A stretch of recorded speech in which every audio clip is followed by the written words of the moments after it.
हिमाचल सरकार के पास एक इंच ज़मीन नहीं है कि वो खुद अपनी मर्जी से किसी को या किसी वंचित आदमी को जिसका मकान ढह गया उसको ज़मीन दे पाए। इसमें भी जो सरप्लस लैंड थी वो इनिशियली तो सरकार के पास रही, मगर बाद में उसको जो एलोटेबल पूल और रिजर्व पूल के अंदर रखी गई, मगर वो बहुत कम थी और वो उसके बाद वो खत्म होगी। और आज एक ऐसी स्थिति बन चुकी है कि हिमाचल सरकार के पास अधिकतर जगह पर मतलब जो रेवेन्यू स्टेट्स हैं उनके पास 2 बिस्वा या 3 बिस्वा जमीन भी किसी आपदा में लोगों को देने के लिए नहीं है। सबसे बड़ा तो फॉरेस्ट डिपार्टमेंट है क्योंकि उसमें वन भूमि है, उस लैंड के दोनों तरफ या प्राइवेट लैंड है या वन भूमि है, तो उसके ऊपर ऑर्डिनरली उसके ऊपर जो एक प्यूनिटिव एक्शन वन विभाग को लेना चाहिए हर स्तर के ऊपर।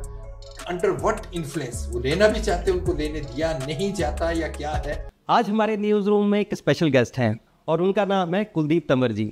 कुलदीप तंवर जी हिमाचल सरकार में IFS ऑफिसर रह चुके हैं, यानी कि हिमाचल फॉरेस्ट सर्विसेज में, और वर्तमान में वो किसानों के हक की लड़ाई लड़ रहे हैं और काफ़ी एक्टिविस्ट हैं और रेवेन्यू एक्सपर्ट हैं। रेवेन्यू का इनको बहुत ज्ञान है और इनसे हम आज किसानों के जो मुद्दे हैं हिमाचल प्रदेश में और रेवेन्यू के कुछ मुद्दे हैं उनको लेकर हम बातचीत करेंगे। Welcome sir. नमस्कार सुनील जी। सर, हिमाचल में जो रेवेन्यू एक बहुत बड़ा मुद्दा रहा है शुरू से ही, और चाहे वो 118 हो, चाहे वो जो हमारा FRA है, EFC है, ये मुद्दों की वजह से लोग बड़े परेशान रहते हैं।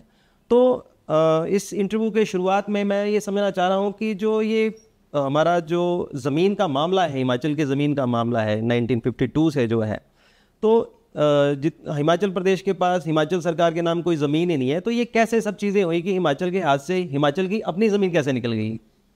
सुनील जी, ये बहुत ही महत्वपूर्ण प्रश्न है और शायद आपके माध्यम से अगर हिमाचल प्रदेश में ज़्यादा से ज़्यादा हमारी जनता को ये बात मालूम हो कि 36 राज्य और यूनियन टेरिटरी में हिमाचल एक ऐसा प्रदेश है जिसकी कोई भी सरकार किसी भी दल से संबंधित हो पर उसके पास 2 बिस्वा शहर में या 3 बिस्वा गांव में देने के लिए अधिकतर जगह पर ज़मीन बिल्कुल भी नहीं है।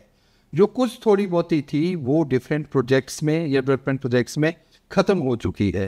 तो ये बहुत एक विशेष परिस्थिति है। आप लोगों को मालूम है कि जैसे हिमाचल प्रदेश का गठन ये 1948 में हुआ था 15 अप्रैल को। उस समय जो 30 हमारी पहाड़ी रियासतें थी उनको इकट्ठा करके ये चीफ कमिश्नर का प्रोविंस बना था और कॉन्स्टिट्यूशन के आने के बाद ये C कैटेगरी स्टेट बन गए थे।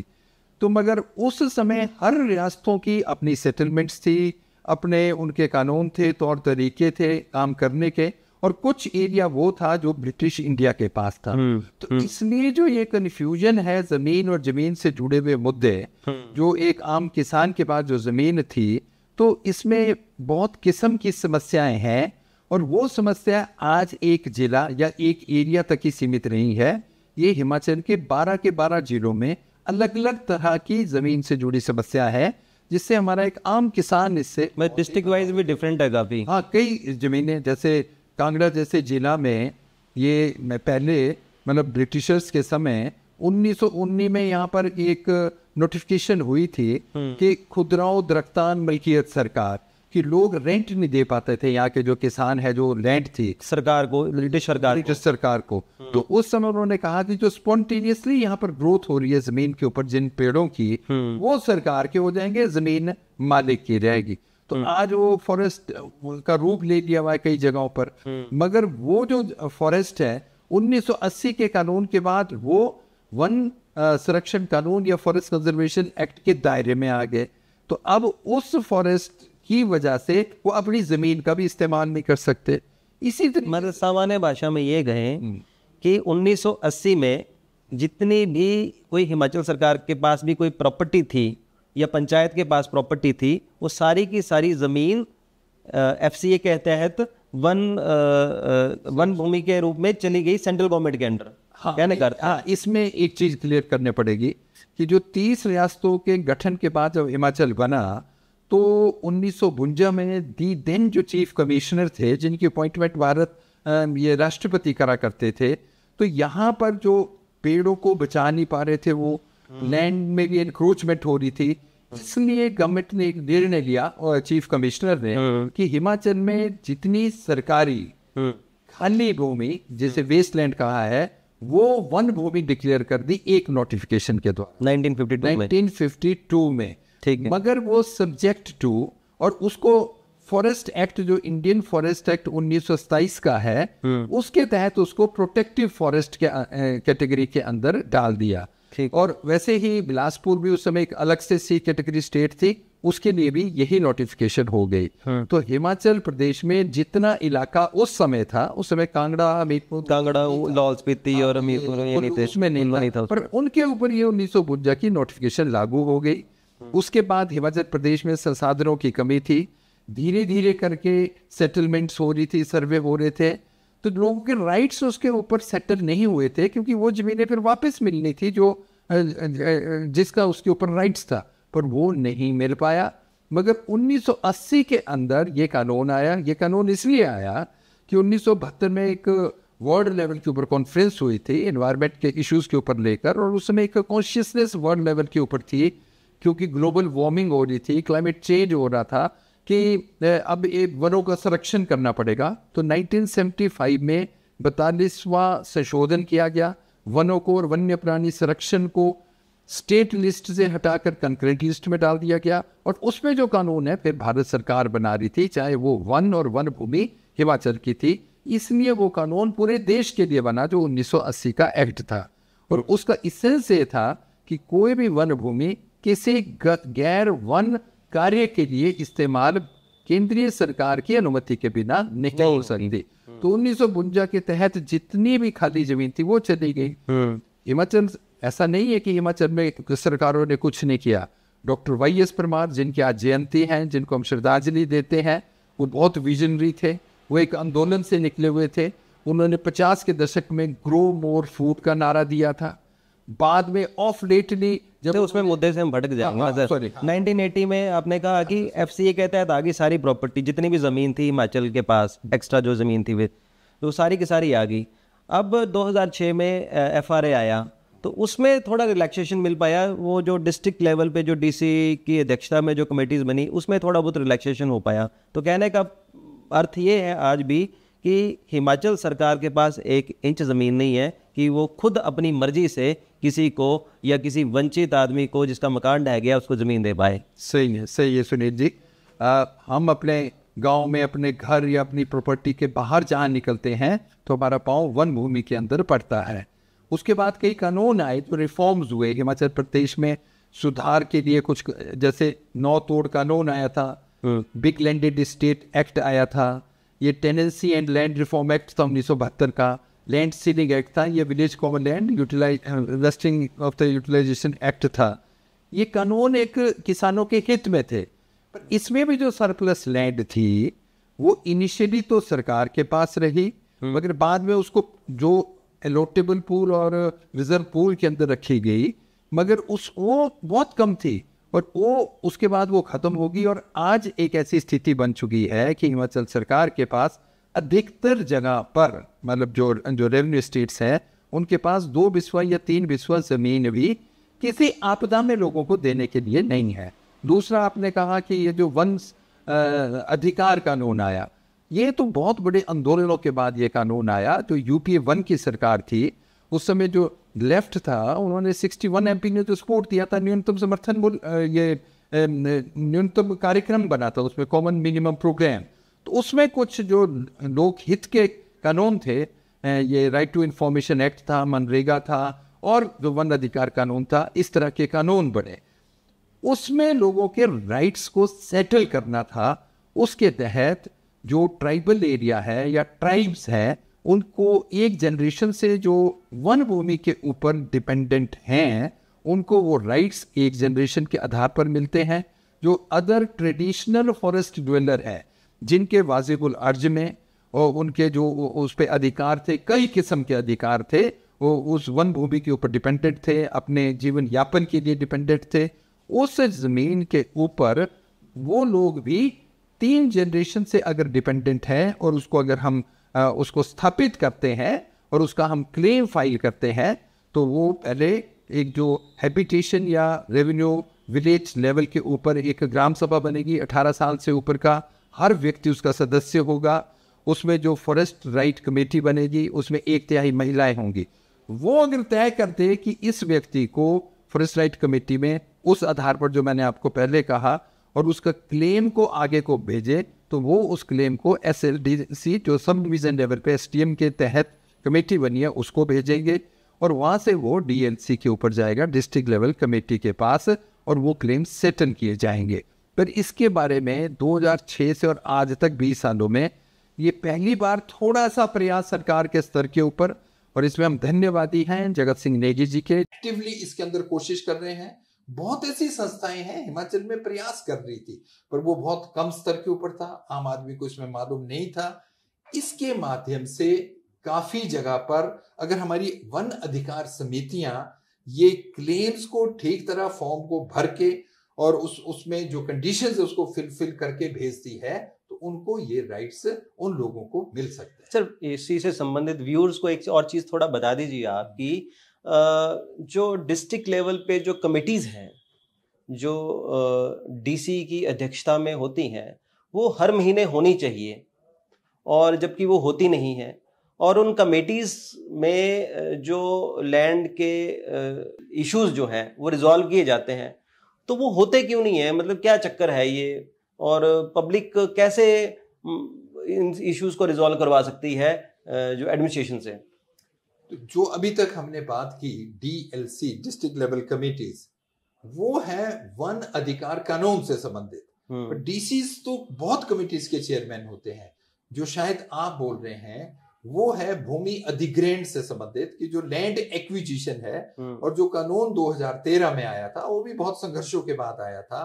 उसके तहत जो जमीन को अधिकृत किया जाता है national highway authority of India के द्वारा, नेशनल हाईवे 4 लेन्स के लिए, एयरपोर्ट अथॉरिटी के द्वारा, रेलवे लाइंस के लिए, या मान लो हाइड्रोइलेक्ट्रिक प्रोजेक्ट्स के लिए, किसी भी बड़े या ट्रांसमिशन लाइंस के लिए, तो उसमें एक तो है जो एक्वायर्ड विड्थ, जैसे नेशनल हाईवे अथॉरिटी मान लो 45 मीटर्स लैंड को एक्वायर करती है, उतनी लैंड के ऊपर एक किस्म की समस्या है कि उनको एक ठीक सर्कल रेट के ऊपर उनको जो 4 गुना मुआवजा मिले, जो आज की डेट में केवल 2 गुना मिल रहा है, वो एक अलग है, उसको DC नहीं सेटल करेगा। पर वो एक अभी हाई कोर्ट का एक निर्णय है, वो एक अपने आप में मुद्दा है।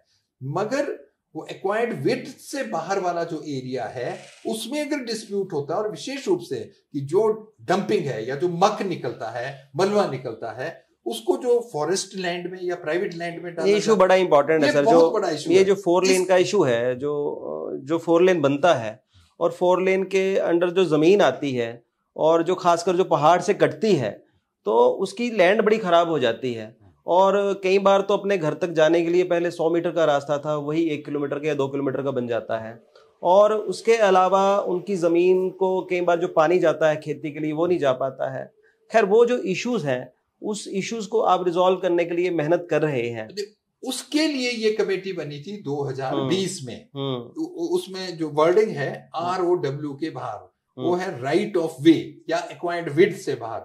उसमें हर महीने डिप्टी कमिश्नर की अध्यक्षता में जो कमेटी बनी है, जिसमें कि कंसर्न्ड ये SC हैं, फिर एक्सिन है जो PWD के हैं, और project director of national highway authority of India, और जो कंपनी वहां पर काम कर रही, मान लो गावर कंस्ट्रक्शन है या कोई भी है, तो उनका जो प्रोजेक्ट डायरेक्टर है वो होगा, और उसके मेंबर सेक्रेटरी कंसर्न्ड STM होंगे, और वहां पर वो मुद्दे आएंगे बाहर वाले, और उस साथ साथ में सेटल होने चाहिए। पर हम ऐसा समझते हैं कि उसकी मीटिंग्स नियमित रूप से नहीं हो रही, और जो आज इतनी बड़ी समस्याएं और ये क्लाउड बर्स्ट और फ्लैश फ्लड की वजह से जो हमारे को दिख रही है, इसमें कि अगर हम शुरू से इसमें सचेत रहें जिस समय ये वर्क हो रहा है, तो शायद इतनी बड़ी विपदाएं ये नहीं हो सकती थी अगर उनको चेक किया जाता। और नंबर 2, जो रेगुलेटरी डिपार्टमेंट है, सबसे बड़ा तो फॉरेस्ट डिपार्टमेंट है, क्योंकि उसमें वन भूमि है, उस लैंड के दोनों तरफ या प्राइवेट लैंड है या वन भूमि है, तो उसके ऊपर ऑर्डिनरली उसके ऊपर जो एक प्यूनिटिव एक्शन वन विभाग को लेना चाहिए हर स्तर के ऊपर। अंडर व्हाट इन्फ्लुएंस वो लेना भी चाहते, उनको लेने दिया नहीं जाता या क्या है, वो एक अपने आप में मुद्दा है। वहां पर जो पानी के सोर्सेज खराब होते हैं, उसमें जल जीवन ये विभाग है उनको लेना चाहिए, IPH विभाग को। उसके अलावा जो ये पोल्यूशन कंट्रोल बोर्ड है स्टेट का और उनके जो डिस्ट्रिक्ट में ऑफिसेज हैं, तो जहां भी पोल्यूट हो रहा है, पानी हो रहा है या कोई भी समस्या हो रही है, उस पर उनको जिस लेवल के ऊपर एक्शन लेना चाहिए वो नहीं लेते। अगर वो लिया जाए तो शायद आज जो इतनी बड़ी विपदाएं विशेष रूप से हमारे कुल्लू के अंदर, मंडी के अंदर, शिमला के अंदर जो पहाड़ी इलाके हैं वहां पर आ रही है, ये थोड़ी कम हो सकती थी। और दूसरा, ये जो कंपनियां हैं, ये जो डंपिंग है उसमें ईयरमार्क्ड जगह होती है जो DPR बनती है, पर वो कई बार 10 किलोमीटर दूर जाकर उनको अपना मक डालना पड़ेगा, पर वो वहीं पर फेंक देते हैं पैसा बचाने के चक्कर में। इसमें पैसा बचाने के चक्कर में उस पैसे का कोई अंश वो डिफरेंट लेवल पे बड़ी बड़ी कंपनियां वो इलेक्ट्रल बॉन्ड से लेकर के, और वो डिफरेंट। हिमाचल की भी कोई कंपनी है जिसने इलेक्ट्रल बॉन्ड में पैसे दिए हैं? बीजेपी जो ऋत्विक कंपनी जो इस समय ये सतलुज के अंदर वहां पर हाइड्रो इलेक्ट्रिक प्रोजेक्ट लगा रहे हैं सुन्नी के अंदर, ऋत्विक कंपनी, तो उन लोगों ने 45 करोड़ रुपया इस समय इलेक्ट्रल बॉन्ड के अंदर दिया है बीजेपी को। हाँ, जो केंद्रीय सरकार को, जो वो तो उसके अंदर आया, जो पीछे वो बताया गया। तो वो फिर क्या उम्मीद की जाएगी? क्या उम्मीद? वो राज्य सरकार वो सुनते नहीं है किसी का भी नहीं, तो उसलिए कोई भी चारा नहीं होता। इसलिए जो प्रभावित लोग हैं हिमाचल का, वो इकट्ठा होकर किसान सभा और अन्य जन संगठनों के साथ मिलकर संघर्षरत है और थोड़ा प्रयास कर रहे हैं लोगों को कुछ राहत दिलाने के लिए। ये अपने आप में बड़ा भारी मुद्दा है। इन सब मुद्दों को लेकर के ये हम अब कोशिश कर रहे हैं कि ये पूरे हिमाचल प्रदेश के मुद्दे हो गए हैं।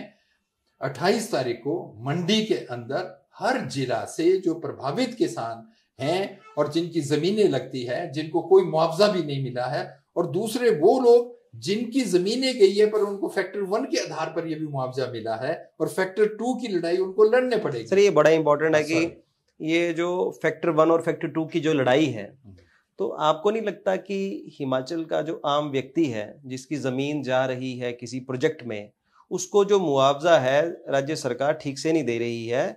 यहाँ पे फैक्टर 1 मिल रहा है और बाकी राज्यों में फैक्टर 2 मिल रहा है, तो इसको कैसे आप देखते हैं सर?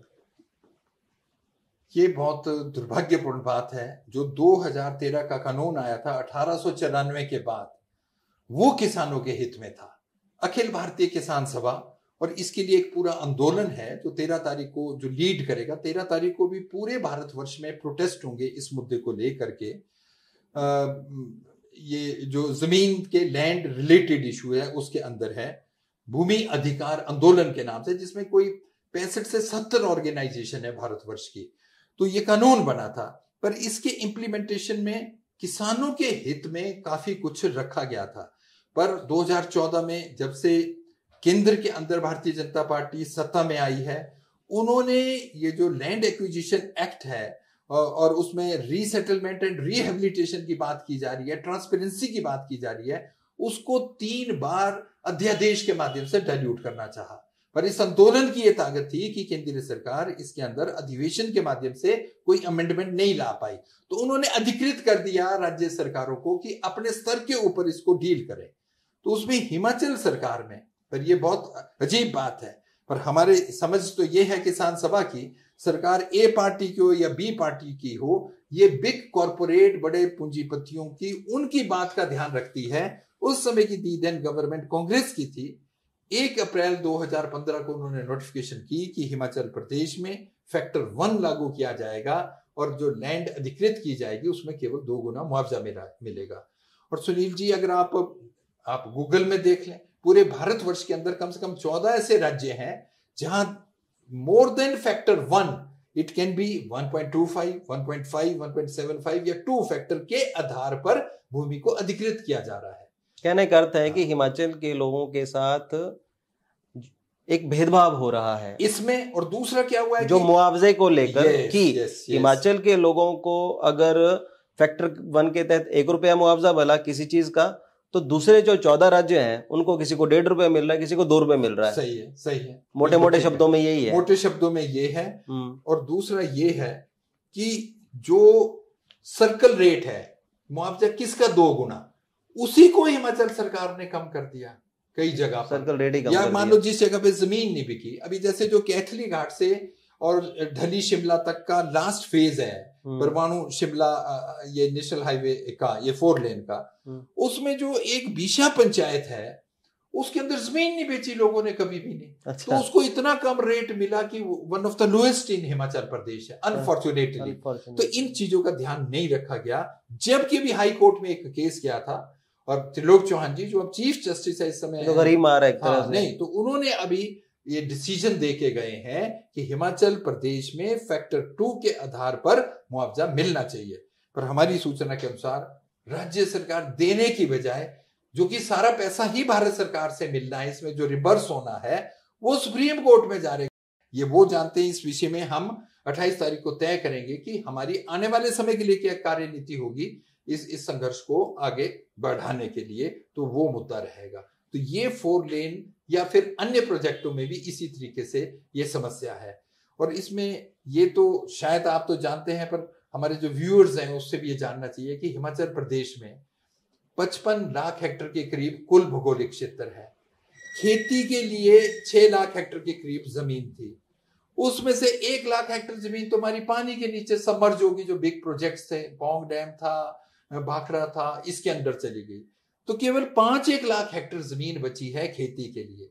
और जो लैंड होल्डिंग है, जोते हैं हिमाचल प्रदेश में, वो जो लेटेस्ट एग्रीकल्चर सेंसस है 10,56,000 है। तो यहाँ तो 87% किसान लघु और सीमांत किसान है, और उसमें भी अधिकतर वो किसान है जिनके पास 1 एकड़ से कम जमीन है उनके घर के लिए, उनकी गौशाला के लिए, रास्ते के लिए और खेती के लिए। तो 1 और 2 बीघा या आप बोले 2 या 3-4 कनाल ही जमीन है। और लोगों के पास यहाँ पे पहले रोजगार होता था। फौज में कांगड़ा हिमाचल प्रदेश से हाईएस्ट पर कैपिटा फौज में भर्ती होती थी, पर अब वो अग्निवीर है। और हिमाचल प्रदेश में हाईएस्ट गवर्नमेंट एम्प्लॉइज थे त्रिपुरा और हिमाचल में। अब गवर्नमेंट एम्प्लॉयमेंट तो है ही नहीं है, वो तो कहीं कॉन्ट्रैक्ट बेसिस के ऊपर है, आउटसोर्स है, वो डिफरेंट मोड में या स्कीम वर्कर है। बात खेती की चली थी हाँ, सर ना, तो बात खेती की ऐसा है कि जो आपने खेती की बात की, तो विधानसभा में मोस्टली मुद्दा उठता है कि अगर जो आवारा पशु हैं तो या जानवर हैं, तो उनके खाने के लिए जंगलों में फल उगाए जाएं या फलदार पेड़ लगाए जाएं। लेकिन हिमाचल प्रदेश के जो अपर हिमाचल है वहाँ पे फलदार पेड़ काटे जा रहे हैं। बेशक वो हाई कोर्ट का ऑर्डर है, उसको आप कैसे देखते हैं कि एक तरफ हम सदन में ये कहते हैं कि फलदार पेड़ लगाओ और जानवर ताकि या पशु जो है वो वनों में रहें, वो लोगों के घरों में उत्पाद ना मचाएं, और एक तरफ हम पेड़ों को काट रहे हैं। उसका ये भी तो सोल्यूशन हो सकता था कि उसको ऑक्शन कर देते या वो सरकार अपने अधिकार क्षेत्र में लेके उसको आगे लीज आउट कर देती उन सब जो फलों को। बहुत ठीक आपने ये प्रश्न उठाया। 2006 से हिमाचल किसान सभा खेती बचाओ आंदोलन के नाम से 28 अन्य ऑर्गेनाइजेशन के साथ मिल करके हिमाचल में जो जंगली जानवर है, विशेष रूप से जो बंदर है, ये नील गाय है, सुअर है, ये जंगली सुअर है, इस तरह की समस्याओं से जूझ रहे थे। तो ये मुद्दा जब कई बार उठता था तो इसमें कई सुझाव आते थे, पर एक सुझाव ये भी आता था और सरकार सदन में भी बोलती थी और बाहर भी बोलती थी कि हम जंगलों में जो अब प्लांटेशन करेंगे उसमें काफी हम फलदार पौधे भी लगाएंगे जो फॉरेस्ट फ्रूट टाइप्स है। पर ये तो बहुत पैराडॉक्स है, विडंबना है इस बात की कि जो लगे हुए पेड़ जिसके ऊपर मान लो सेब के, चेरी के, बादाम के जो टेम्परेट फ्रूट्स हैं, वो अगर अभी ये प्रूव नहीं हुआ है पूरे सही रूप से, अभी सुप्रीम कोर्ट से ये फाइनल होना है कि वो जो ये अतिक्रमण वाली जमीन थी, क्योंकि इसमें पूनम गुप्ता वाला केस भी सेटल नहीं हुआ जो 2000 में एक रिलैक्सेशन दी गई थी। मगर अगर ये हुआ भी है तो इसको बिल्कुल नहीं काटा जाना चाहिए था। इस बेदखली और सेब की इस तरह की कटान के खिलाफ हिमाचल के जो किसान सभा है और जो हमारे पूर्व अध्यक्ष टेकेंद्र पंवर थे, उनके माध्यम से वो सुप्रीम कोर्ट भी गए और उसमें अभी राहत मिली है कि उसको कम से कम काटा ना जाए, उसको बेच दिया जाए या अदरवाइज वो किसी चीज के लिए यूज हो सकती है। क्योंकि एक चौड़ी पत्ती वाला वृक्ष 35-40 साल जिसकी आयु हो उसको उगाना बड़ा मुश्किल है। वो सॉइल एंड वाटर कंजर्वेशन भी कर रहा है, वो जो ऑक्सीजन है उसको भी सोख रहा है, कार्बन सिक्वेस्ट्रेशन। यही तो इको सर्विसेज प्रोवाइड करनी है जो कि हरे रंग की जो जहां पर फोटोसिंथेसिस होती है जिन प्लांट्स में। तो ये बहुत अजीब बात है कि इस तरह का ऑर्डर किस तरीके से किया गया। बाकी बेदखली का जो मुद्दा है वो एक अपने आप में, उसके ऊपर किसान सभा ने एक स्टैंड लिया है। अभी हमारा जो एजिटेशन हुआ था माननीय मुख्यमंत्री के साथ, रेवेन्यू मिनिस्टर के साथ जो मीटिंग्स हुई है, उसमें दो ही बात है कि सरकार हाई कोर्ट के अंदर एफिडेविट दे और उसके अंदर ये कहे कि इसके ऊपर एक नीति बना रहे हैं, और जब तक ये चीजें सेटल नहीं होती उस समय तक ये बेदखली स्टॉप होनी चाहिए। और दूसरा कि सुप्रीम कोर्ट में टी.एन. गोदावर्मन एक केस था 1996 का, जिसमें एक फॉरेस्ट की डेफिनेशन एक डिक्शनरी वाली ली थी। उसके तहत हिमाचल प्रदेश में खास तौर पर जो ये गैर मुमकिन इस तरह की ये जो जमीन है और ये चरागाह बिला दरख्तान और नाकाबिले चरान, ये 3 किस्म की लैंड है, इसको रिलीज किया जाए और ये स्टेट गवर्नमेंट के पास ये जमीन होनी चाहिए डेवलपमेंटल काम के लिए और विशेष रूप से आपदा में लोगों को एक राहत देने के लिए। तो ये है। और अभी जो एक इस साल भी जो जिस तरह के फ्लैश फ्लड और क्लाउड बस्ट आए हैं, थुनाग में, जंजैली में, अलग अलग जैसे मंडी में इस पर इसका प्रभाव रहा है। तो उसी से जुड़ा एक प्रश्न है कि अभी सीएम साहब ने कहा है कि जो थुनाग में इतना ज्यादा आपदा आई है उसमें कई लोगों के घर चले गए हैं, कई लोगों की शॉप्स चली गई हैं, कई लोगों की जो खेती योग्य प्रॉपर्टी थी वो चली गई है। तो राज्य सरकार किसी को घर बनाने के लिए जमीन नहीं दे सकती, उनका ये कहना हमारे पास प्रॉपर्टी नहीं है। और हिमाचल प्रदेश में जितनी भी भूमि है वो फॉरेस्ट के पास है और इसके लिए सेंट्रल गवर्नमेंट को कानून में संशोधन करना पड़ेगा, जिसके तहत घर बनाने के लिए 1 बीघा और खेती योग्य के लिए करीब 4 बीघा और जमीन दी जा सकती है। करीब 1 बीघा से लेके 5 बीघा तक जमीन दी जा सकती है। तो कहीं आपको ये तो नहीं लगता कि ये पॉलिटिकल बयान है, क्योंकि खुद तो आप कुछ कर नहीं पा रहे हो और आपने सारी की सारी गेंद डाल दी सेंट्रल गवर्नमेंट के ऊपर।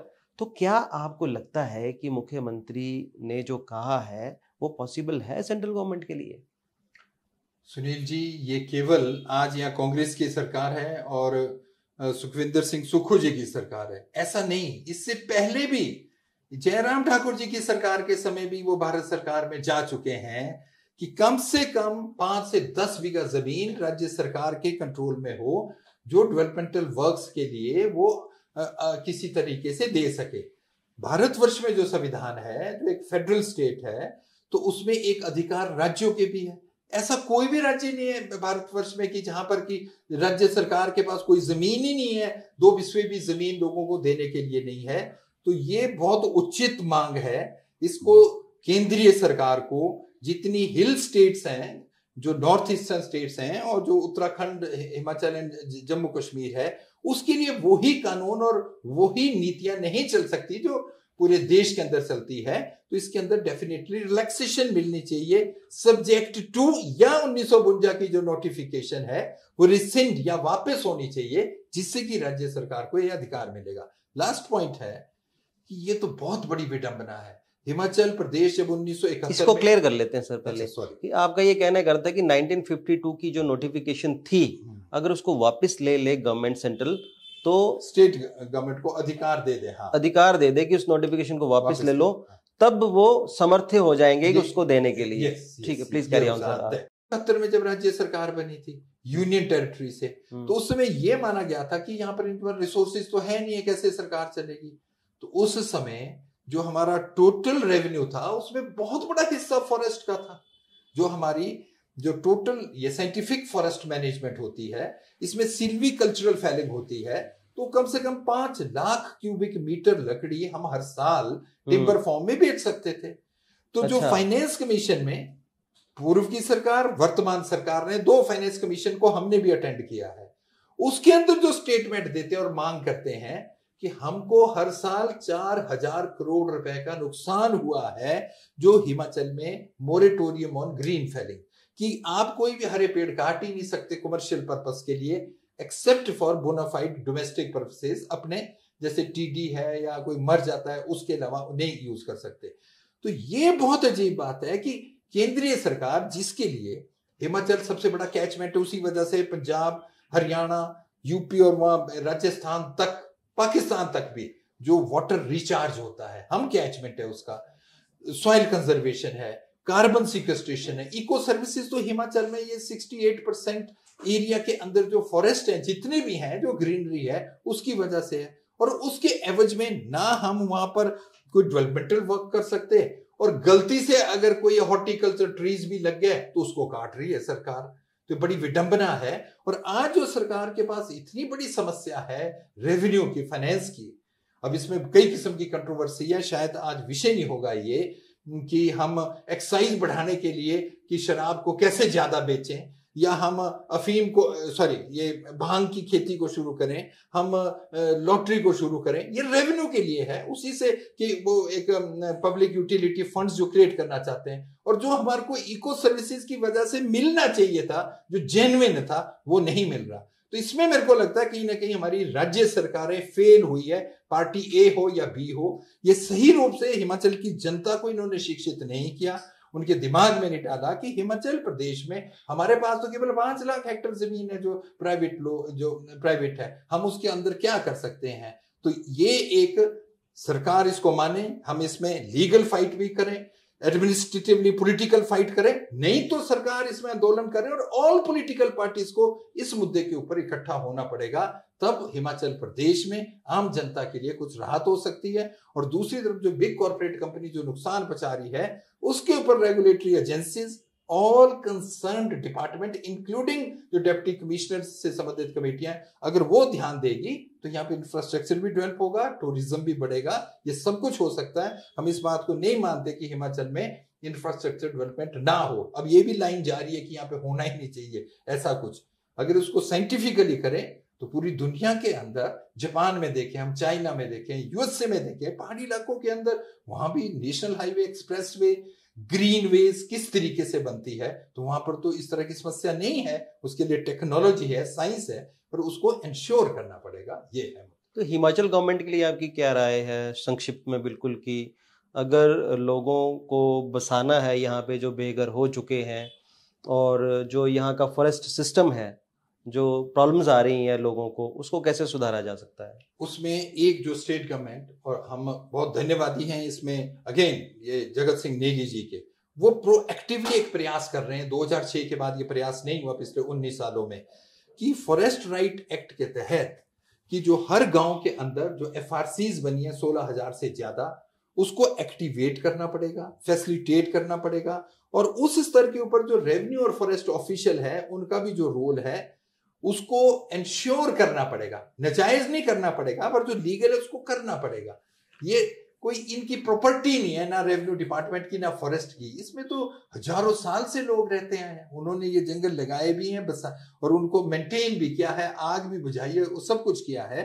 तो वहां पे जो एफआरसीज बनी है, उसके माध्यम से अगर क्लेम फाइल किए जाए, जो सब कंडीशंस है उसको फुलफिल करते हुए, और उसको फिर सब डिवीजन कमेटी और जो डिस्ट्रिक्ट लेवल कमेटी है उससे थ्रू करवाया जाए, तो लोगों को राहत मिल सकता है। विशेष रूप से जो ट्राइबल एरिया है उसके अंदर जो लोग हैं, tribes and other traditional forest dweller, जिनको 3 जनरेशन से यहां पर जिनका लाइवलीहुड, जीवन यापन इन जंगलों के ऊपर आश्रित थे जो लोग, और जिनके वाजिबुल अर्ज में यहाँ पर अधिकार है, वो इंडिविजुअल राइट्स, कम्युनिटी राइट्स और डेवलपमेंट राइट्स के लिए प्रयास कर सकते हैं।